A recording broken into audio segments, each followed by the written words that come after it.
All right. Well, we had the battle on Bay Street last night. That was Montreal visiting Toronto, and it was a huge sellout and just a great game all around for the PWHL.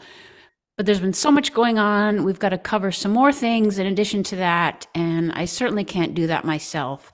Welcome in to the PWHL Puck Drop Podcast. It's time for PWHL Puck Drop Podcast. All right, joining me is Lindsey from pdubcentral. We're glad she's back. She's on YouTube, Instagram. She's everywhere. She's covering all the games, giving her special perspective with highlights and game recaps. Welcome on in, Lindsey. What's up? Thanks for having me back. No problem. We're glad to get you so that you can help me digest a lot of action. We had like a little pause and we all went through withdrawal, and now we're like, oh boy, we're back in the fast lane with PWHL action. Yeah, it's a busy week. We got Wednesday to Monday is like action packed. Last night was the battle on Bay Street, Montreal visiting Toronto. So it was a sellout, and we have a new record for attendance for professional women's hockey. So way to go, and glad to see both of those teams involved with that. And happy that Toronto's still keeping up its winning streak with a big win over Montreal. They've been really, really hot lately. Great events. Of course, we had the Rivalry Series that we mostly talked about individually. And I know one thing we both wanted to get into just before we talk about game action is the trade between Minnesota and Boston. Yeah, so I did my initial reaction, which was just a really short video. But essentially, I'm just really pumped for Minnesota because I think they got the best player in the trade. I don't think it's going to hurt Boston right away. I think this is going to hurt them in the future. That's the thing. Right. That's pretty much where I landed. I know there were some subtleties about, freeing up one of those 3-year deal spots for Boston that they can then go. And we don't know how free agency is going to work. So I can't really weigh that too heavily. If I just look at this as a hockey deal and they had to trade Abby Cook just to make kind of the dollars work out or to, activate somebody else. But basically hockey wise, it's like giving up on a young, let's say Charlie McAvoy or like Evan Bouchard or somebody who you're not sure if they're really going to get all the way to their potential. But a Patty Kazmaier winner, setting records, just able to play the game at both ends, and only after 7 games. That was in my reaction. And I know the return the other way was good, but I can't see how you cannot say after watching those games that that Minnesota came out ahead. What did you think?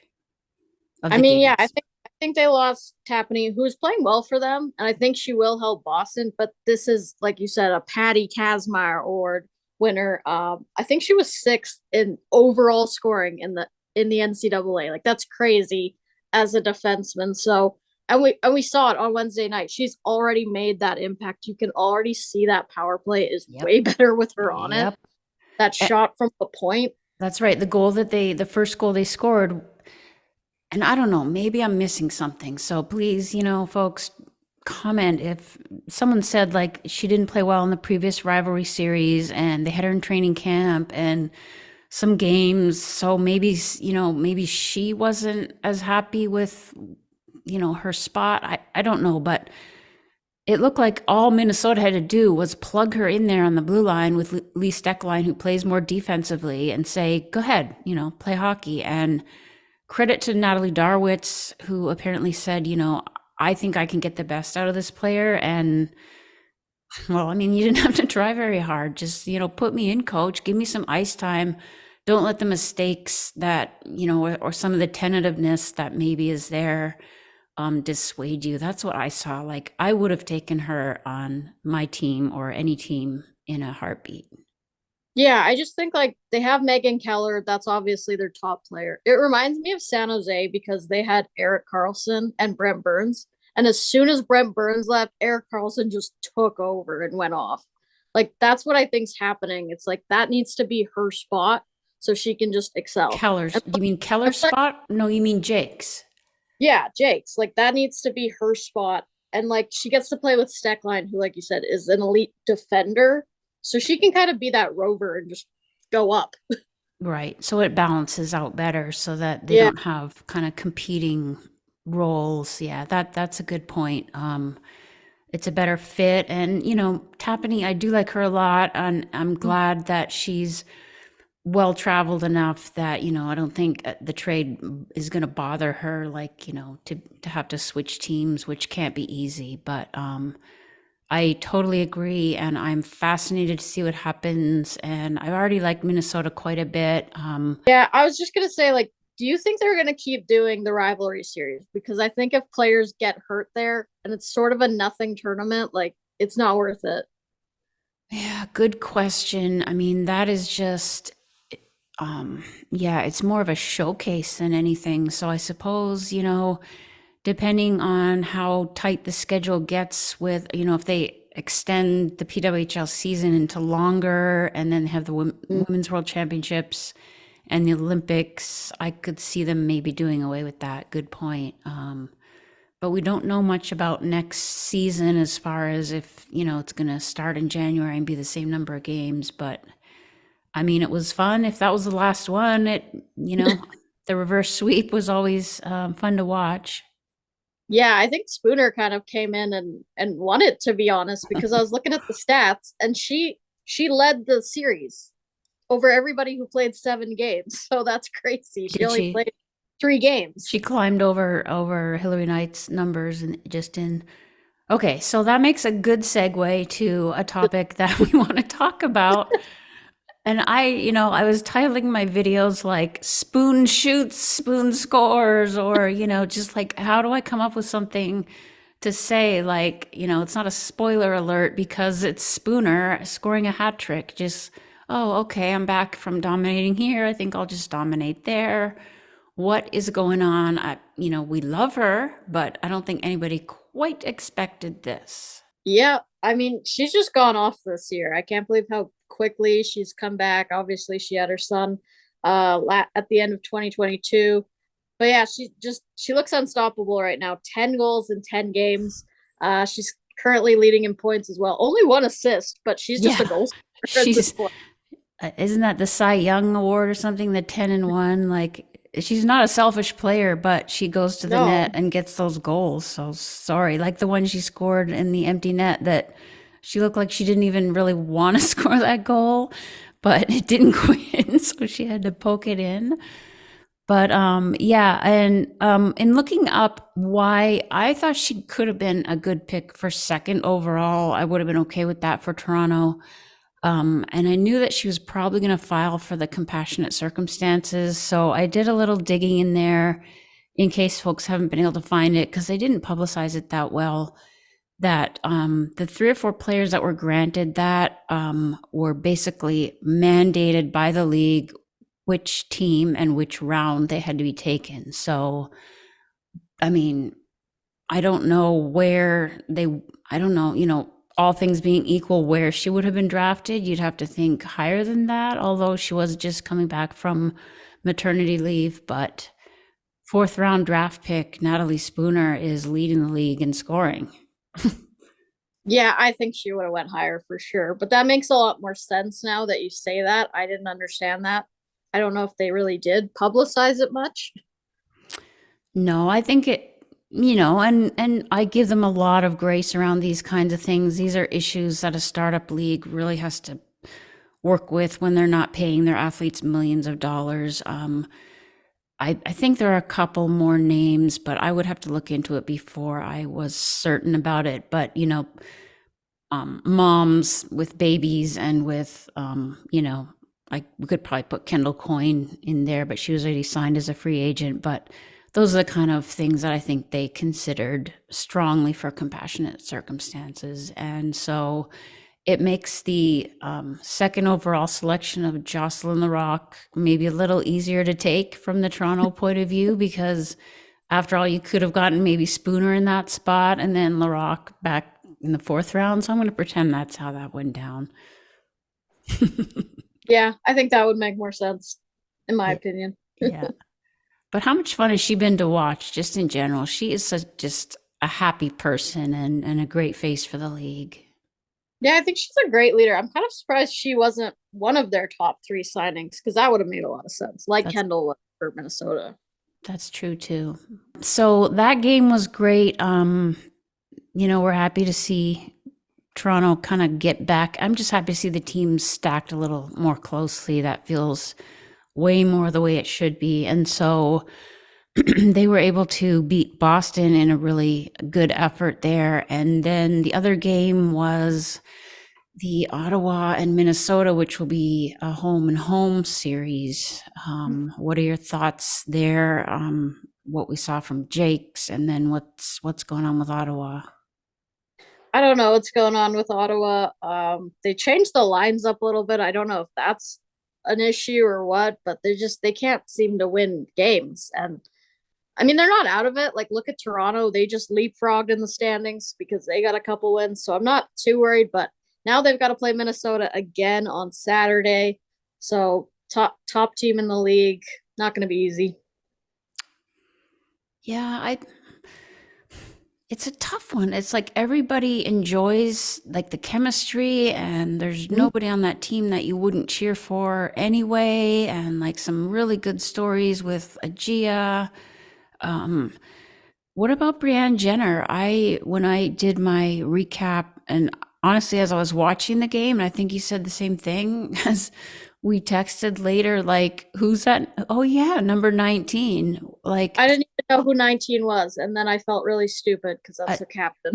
she was just slightly invisible. And the funny thing is, she was playing with Gabby Hughes and Alexia Gia. And I noticed those two. And I was sort of like, wait a minute. So what have they done with these lines? And it took me like a couple shifts watching closely to see who was out there with them. Yeah, I don't know what's happening because she's so noticeable with Canada, right? She plays on the top line with Poulin, but I don't know if that's it. Like, she doesn't have that superstar next to her. Maybe that's why. Okay, I'm going to put forward a theory. This just came to me. So I think, I mean, from seeing her in interviews and knowing that, she's more of a Toronto area native. So she moves her family to Ottawa. That's a big adjustment.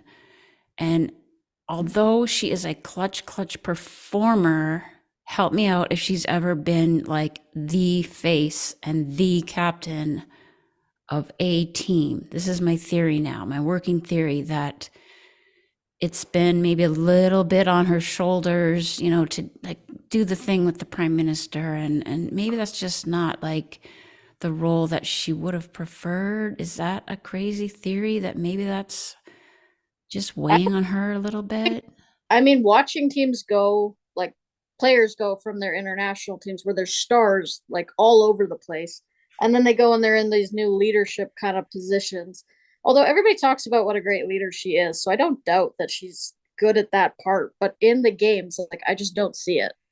Right. Maybe, yeah. But, I mean, but she's been clutch. It's not like pressure has gotten to her in any of the Olympics. No. Okay, we'll just have to, I guess, keep our working theories and keep a close eye on her if we remember that she's playing, because, I don't want to get down on her too much at all. It's like Hillary Knight, who would have thought, that would be happening as well. And there could be some injuries or something just behind the scenes that we're not aware of. So Yeah, you never know who's hurt, what they're playing through. Like you said, it's a big change for everybody. And some people are just quicker to adjust than others. right, yeah, playing with line mates and different line mates and playing so much more often and just And Ottawa's kind of had a weird schedule too. Like, they've been behind everybody. Like, Toronto has really come about in the last few games. So you can see, like, I saw Natalie Spooner talking about that. Can't remember where it was, but she was talking about just getting that chemistry with everybody. And I think Ottawa maybe, I mean, they have the chemistry, like, that's there. But just as a group, like, they've got to learn to finish out games when they're up, when they are playing well, and then find a way to get points in games where they're not maybe on their A game. I didn't think that game against Minnesota for them was all that great.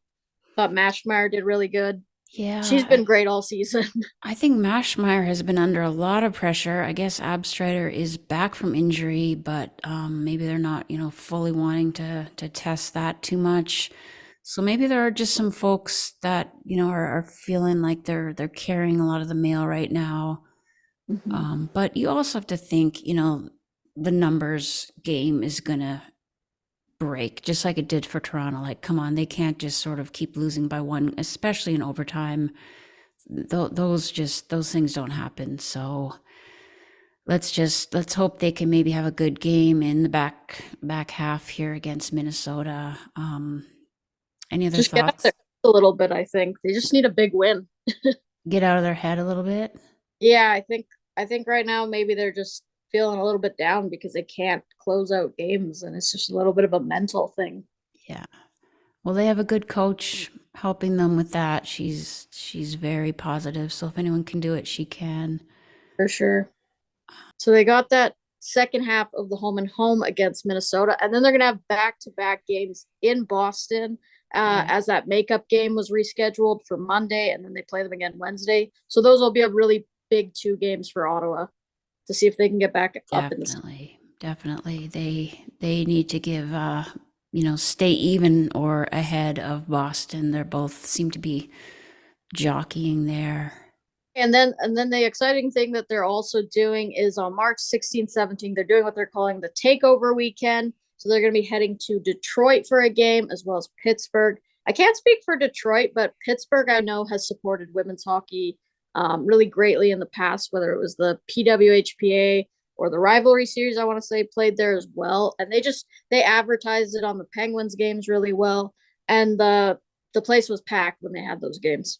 Nice. And yeah, I've heard Sidney Crosby come out in support of the league already. So that would be a great city because, they're a little smaller, but a great sports town and close enough Yeah, geographically. I could see them expanding there. That's such a good sports city. Yeah. So that is in March. And I'm trying to look at the schedule if there are any more like TBD kind of. We've got a couple in April that say I believe TBD. they're going to do a game at the Bell Center for Montreal. Okay. I'm not sure when it is, but they're probably going to break the attendance record again for that one. Right, right. That would be, yeah. It's nice that they've left some room to do these kind of events and knowing that, NHL arenas or just off site places would come available. And that can only draw in more crowds and more Yep. fans. So all good, all positive for the league. And in our upcoming podcast, we want to talk a little bit about expansion. We're both going to get our pencils sharpened and do some research on the draft and the free agency and the trade deadline. I just read today, I think is something like the 18th of March. It's basically about a month from today. So there might be some more trades. We could chat about that. Any and all topics are wide open, and we're really hoping to get some Q&A. We've got some, guess what, people? You're already entered to win some of this shiny artwork that you see behind me. We're going to answer your questions and then draw 5 winners who will receive a print. And I will even custom make a print for you of your favorite player if we don't have one already. So get those questions in on any of those topics. Is there anything that you've been kind of looking forward to chatting as we get into I don't want to talk about the off season, but as it goes along here, playoffs, all that stuff. Playoffs will be interesting. We'll have World Championships in April. The teams are going to look very different as the U.S. will have a lot of college players. Right. So we could talk about that, whatever you want to talk about. Hopefully Right. the viewers send us some questions. Maybe they have some topics they want to discuss. And maybe we'll have some more trades to talk about. So we will wrap it up here today.